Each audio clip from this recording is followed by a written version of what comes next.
Welcome to Zelda's Peaches and Biscuits podcast. I'm Elena Doughton, the executive director of the Scott and Zelda Fitzgerald Museum, and I'm joined with... Hi, Maura Martello. I am a Zelda researcher, a docent here at the Fitzgerald Museum, and an overall Zelda fan. And today we want to talk about and celebrate the 100th anniversary of Scott and Zelda marrying on April 2nd, 1920. And we don't know if you can hear it, but the church bells are ringing here in the old Cloverdale neighborhood. Across the street. So, I don't know if we can hear it or not. But, so we wanted to just talk about maybe their engagement and the days leading up to their marriage and the ceremony. I know it's a little out of our timeline, but we thought we can't miss the 100th anniversary. Can't pass that up. So will you want to start? Well, let's see.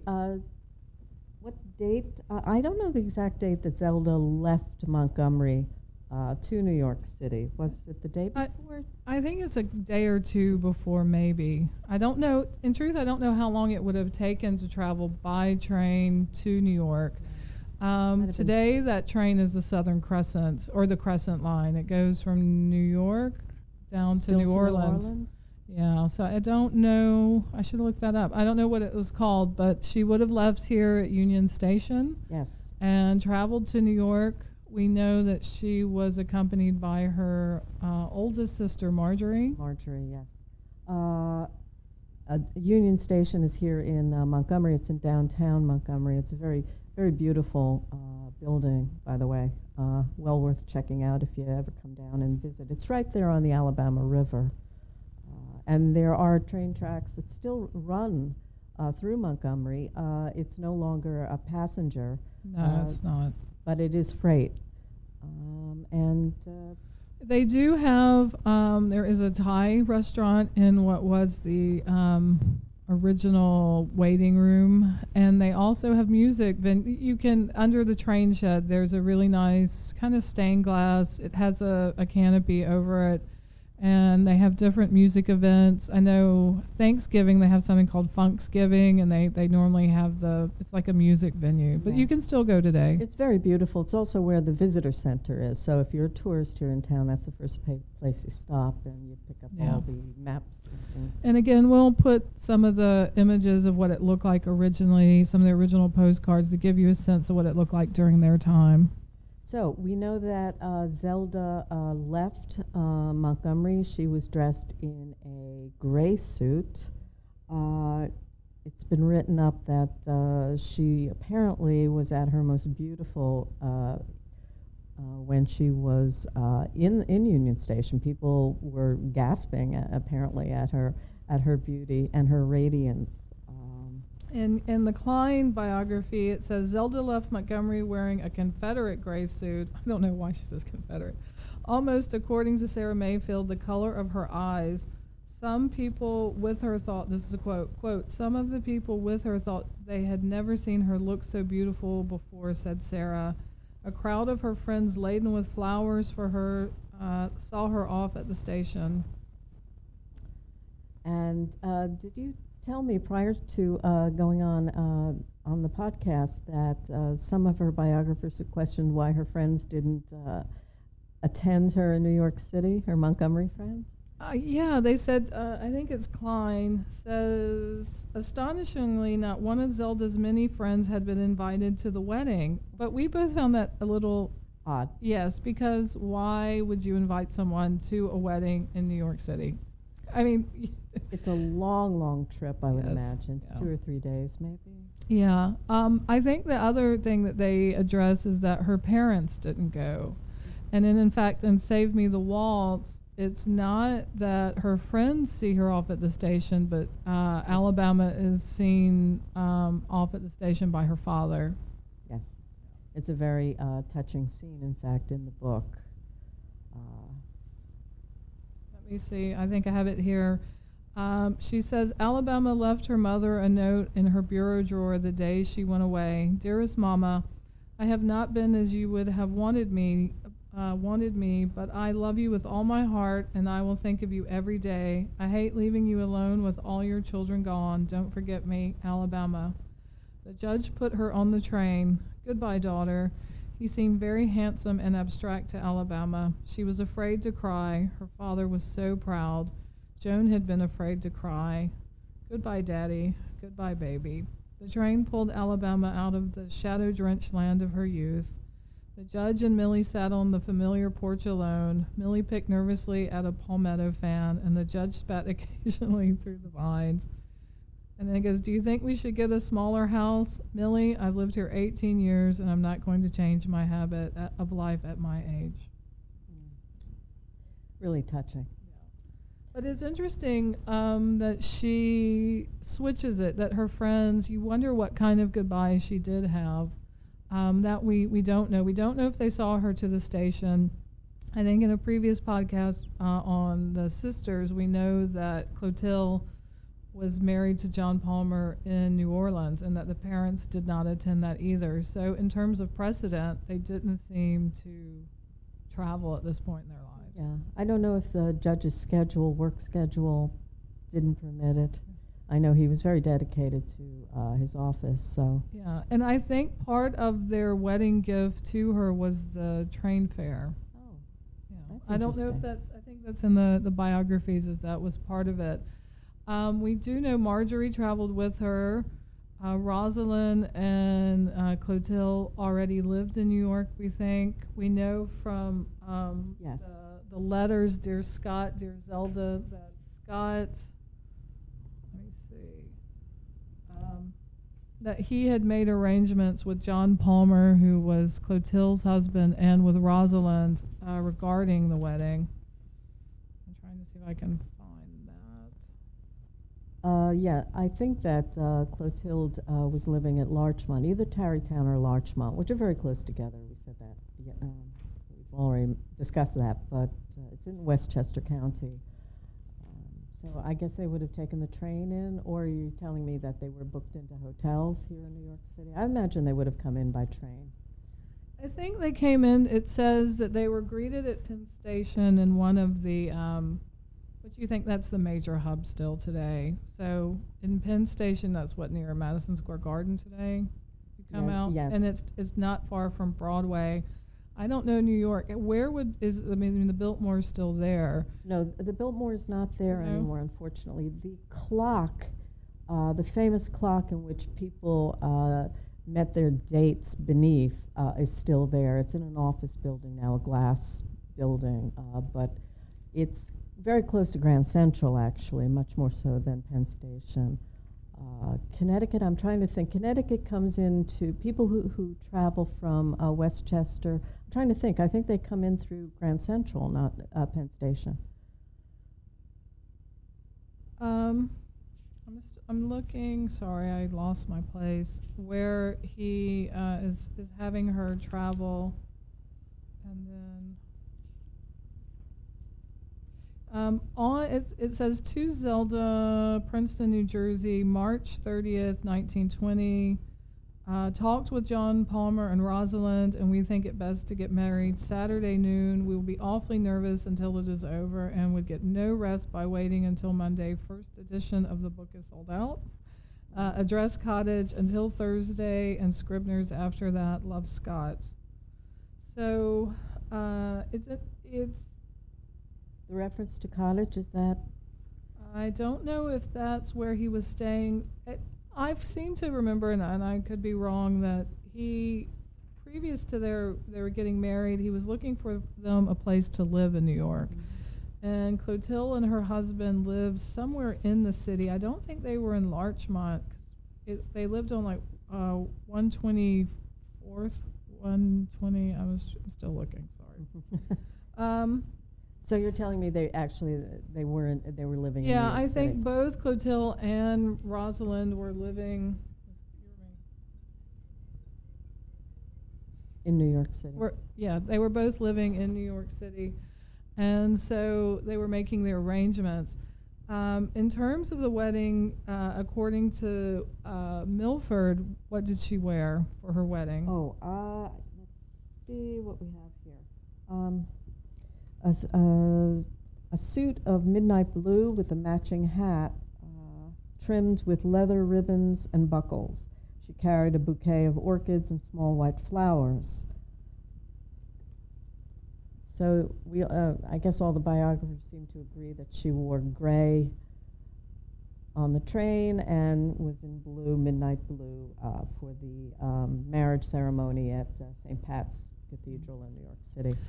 And I think in Sally Klein, she said that the reason that Scott wanted to be married at St. Patrick's Cathedral is that his cousin Had a priest. was a priest there, and I'm assuming that's true.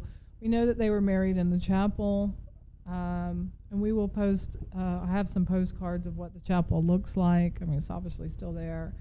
But we also heard from Clotilde's granddaughter that the rift began, if not occurred, when they started the wedding without Clotilde present. Right. That's a famous rift. Yes. Is that Fitzgerald? Either we don't know. Either was it Clotilde may have arrived late, or Scott got nervous and pushed up the ceremony.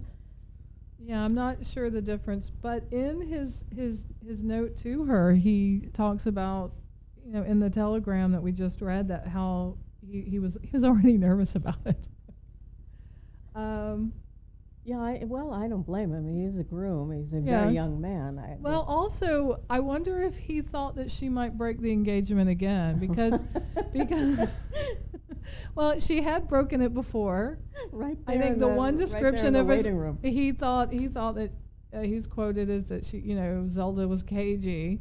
She did date, when he leaves, she is dating men here. We Right don't up. know what the term dating means exactly. But she is Very going out with boys. Yes, and right up. she's writing him. She's writing to him about it. Oh, the Auburn game was great, and, Oh, gee. But then he says we will be awfully nervous until it is over. I think the we is actually he will be awfully nervous, but yeah. And I would also imagine that if you're a young Catholic man, St. Patrick's is sort of the most romantic place you could get married as a Catholic in New York City. Yeah, and I think It's the most prestigious, and we all know Scott was big on that. Yes, he was, and also we were talking about that in the biographies. We've been rereading them. The thing, because in the times that we live in, clearly with the coronavirus, that no one really mentions that they as a couple experienced Spanish flu. That the Spanish flu, they were more or less quarantined in the fall of 1918. I was looking through our timeline, and there's almost nothing for the fall. Like, you have all these dances, and then there's, a gap in time, and then you have like the Thanksgiving meal at Camp Sheridan. And I don't think that historically we give enough weight. It's something that, well, we obviously are thinking of it now today, but that this generation had survived the most devastating to date, the war in history, and an epidemic, Right.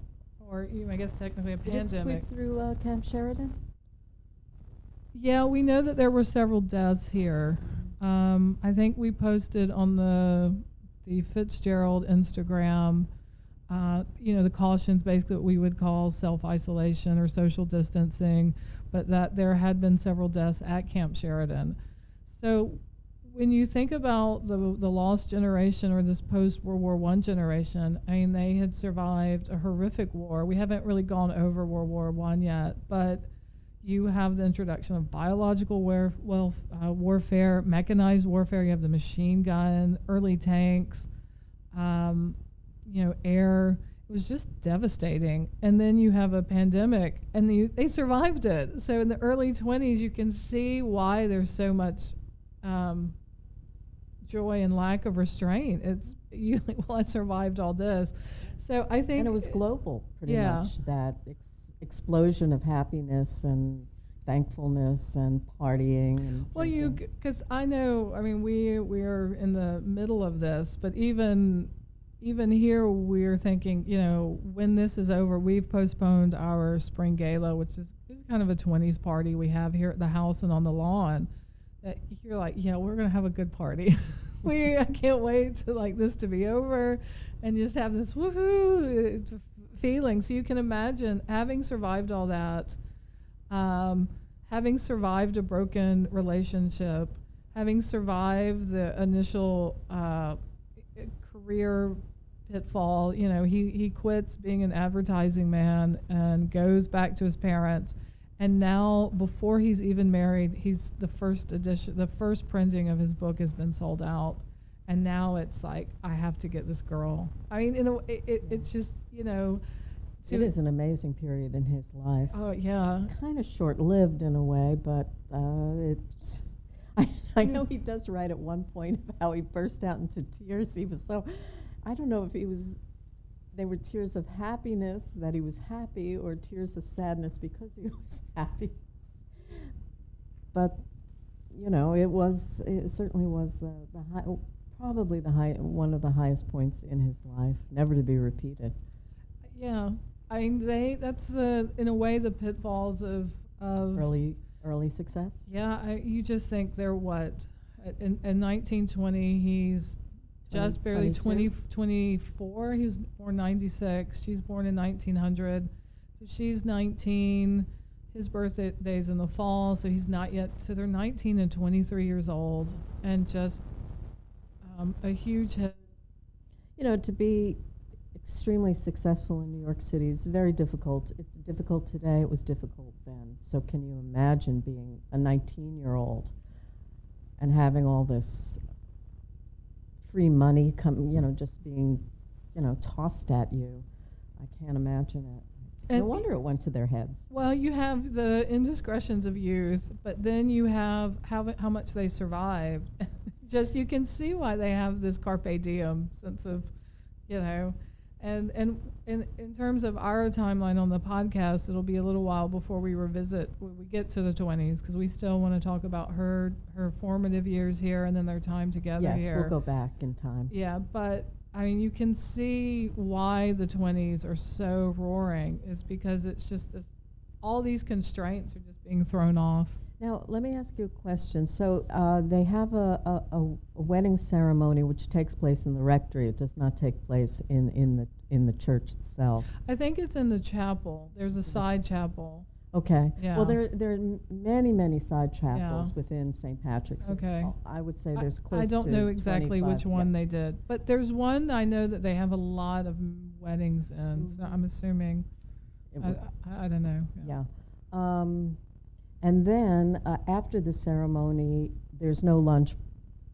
There's no lunch, formal lunch, as is usually the case after weddings like this. I know when I was married in New York City, we invited our guests to a small lunch down at the World Trade Center, but Scott doesn't do that. He takes Zelda off, I think, to the Plaza Hotel. And the guests are all kind of left out there on Fifth Avenue. Yeah, I think they get married and they just take off. Yeah. There seemed to be no lunch, and I think that's, I think maybe for the sisters who are a little older, it's a little unconventional. But in the early 20s, and you see this after the First World War, is that eloping became very common, even fashionable. I'm not entirely sure why, but we do know that's it becomes a kind of modern thing to do. I don't know if it's throwing off pre-war convention, Victorian convention, because you also see most people don't realize the reason that you wear white for wedding. It was not originally virginity. It was Queen Victoria. She had this amazing lace. It was offset by a white gown, and the white was supposed to symbolize joy. And that's when you begin to see the wedding gown coming in. But even in the 20s, you're not seeing the standardization of a white wedding dress. Previous to Victoria, you just wore a really nice dress. So the fact that Zelda's wearing this blue suit, I don't think she's breaking with convention or that it's being unconventional. I think in the 20s, I don't know that the wedding ceremony that we know it today is as ingrained. Interesting. But we do know that Rosalind, in her notes that we have, does discuss a little bit about this problem after the wedding in which they're sort of out on the street. Now, she makes it pretty clear that she didn't mind at all, but there may have been a little discontent. I don't know if it was Clotilde or Marjorie. Well, if you think how far Marjorie traveled, yeah. We know Rosalind and Clotilde were already in New York, but Marjorie travels with her, and then, I don't know. That's the thing about, and I think I'm unconventional when it comes to weddings or wedding parties. You get married. You don't want to then hang out with everybody. You want to go on your honeymoon. And particularly this couple, I can't see them want to go. Yeah, But I let's go think they ahead. went to the plaza where they were not registered. They didn't go back to their hotel room Yeah. and and have it off. I guess they went to lunch by themselves or with a friend, maybe Ludlow Fowler. Yeah, we Fowler? didn't mention Ludlow Fowler. So who was the people that were at the wedding were Zelda's three sisters. I believe Marjorie, Rosalind, and her husband Newman Smith, Clotilde and her husband John Palmer, and then Ludlow Fowler, who was the basis for the Little Rich Boy, was one of Scott's classmates and possibly one of his roommates. I had referred to Alexander McCaig previously as the basis for the Little Rich Boy, but anyway, Ludlow Fowler was his best man, and that was it. It was a very small wedding party, but again, not that unconventional for the time. Now, do you think that Ludlow Fowler went to lunch with them at the plaza? I don't know. Because the only reason I ask that question is because we know that Zelda begins to throw in with Scott's friends more than her own friends. Of course, she's separated from all Yeah, her she's friends living in New York. separated. The other thing, looking at the letters in Dear Scott, Dear Zelda, is that Clotilde is in town, but you don't get any indication that she's spending time with her sister. But again, there's like a 9-year gap, and I think Clotilde was pregnant at the time. Well, that'll do it. Yeah, Just and get home. and when you're on basically your honeymoon days, you're not going to want to hang out with your sister, who we now found out is very formal. It's nice to know you have a clearer picture of what the sisters were like, and it seems like Rosalind was very direct as well. Her writing, I know our audience, they haven't seen it, but her writing and correcting the biographies seems very matter of fact. I wonder if Rosalind is a bit like their father then, in terms of that he's a lawyer. I'm sure his writings were very clear, where Zelda's is more, I don't want to say florid by comparison, but I wonder if Rosalind is more like her father, and Zelda is more creative and effusive. A little bit more like Minnie. Minnie, like their mother. And it then seems like Clotilde was she seems extremely formal from what Greta Holby was telling us. So I don't know what Marjorie was like. To get a sense of all the personalities in this house. She was a teacher. She liked to play bridge. We know that Marjorie's granddaughter, Sarah Noble Godwin, was very much a partier. We haven't really gotten to that. So in many ways, she kind of maybe took after Zelda in that way. Well, the great thing about living in Montgomery is that we may find out some things about Marjorie. Yeah, hopefully we there are people can. out there who know. Yeah. I know several people that knew Sarah Godwin. Sarah Noble Godwin, Nooney's daughter, and that she was also a great beauty, went to University of Alabama, but very much a quote-unquote wild child for her generation. But going back to the wedding, so after they leave, we know that they go to the Biltmore. And They eventually get kicked out of the Biltmore. right? They go to the Commodore Hotel, which is Uh. now a Trump hotel, by the way. Uh,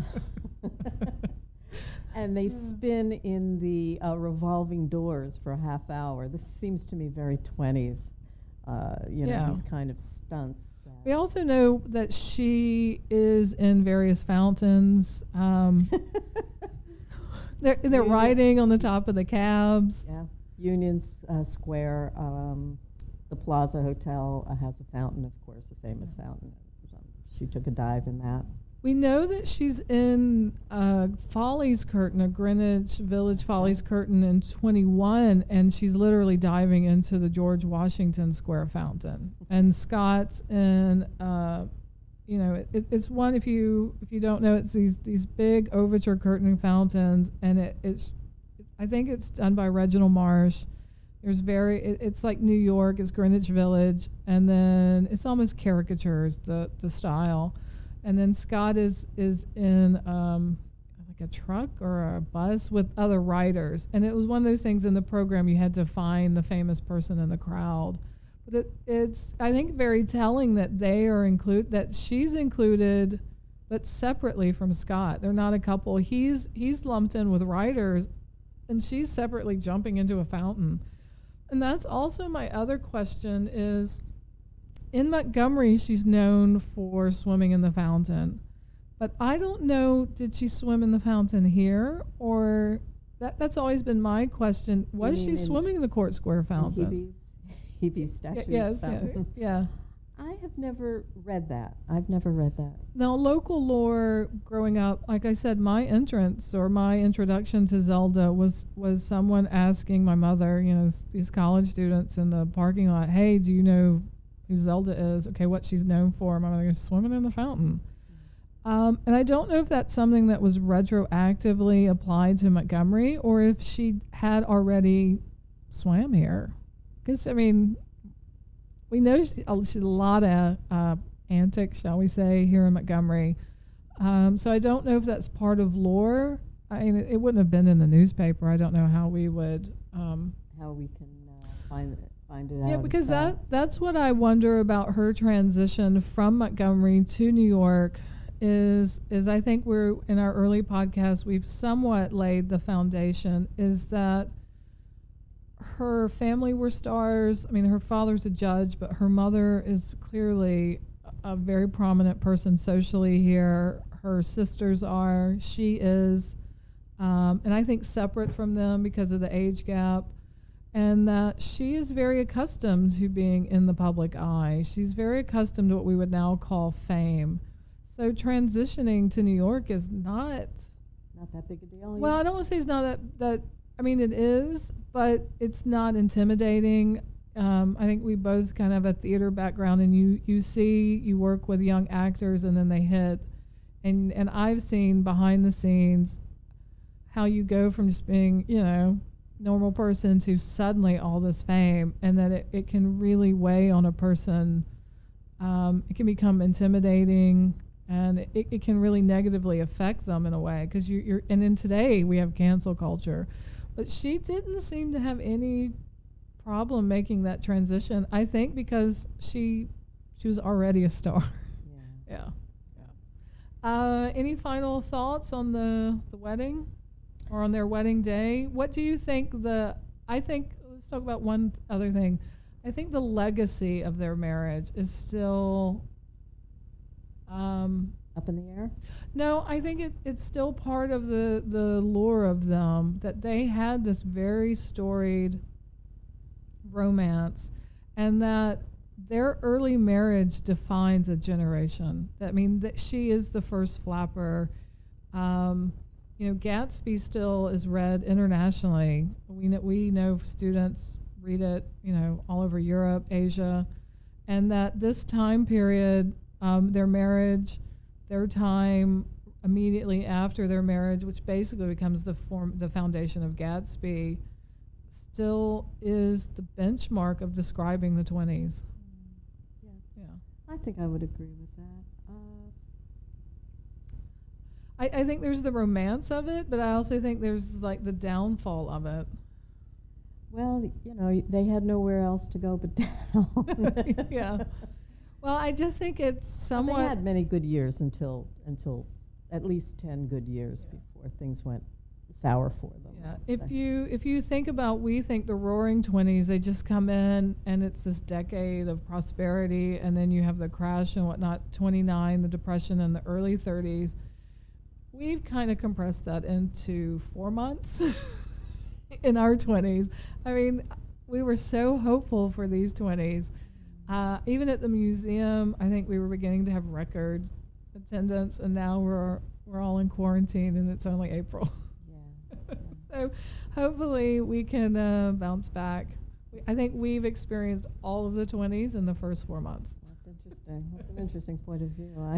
Yeah, I know. So hopefully you're all safe. Let's and hope we don't have the 30s the way, Oh, the no. way the last century had the 30s. Well, the one thing I think we can take cheer from, and I teach world history as well, and I teach ancient to early modern, basically World War II, however many times a year, and you get a sense that things do happen, but like the Spanish flu, they did recover, and that you do have a prosperous time, and we did have the Great Depression, but we come out of it. That we will get through this, and I think if anything, maybe hopefully we can take some cheer from that, is that this is not really new. There's nothing new under the sun.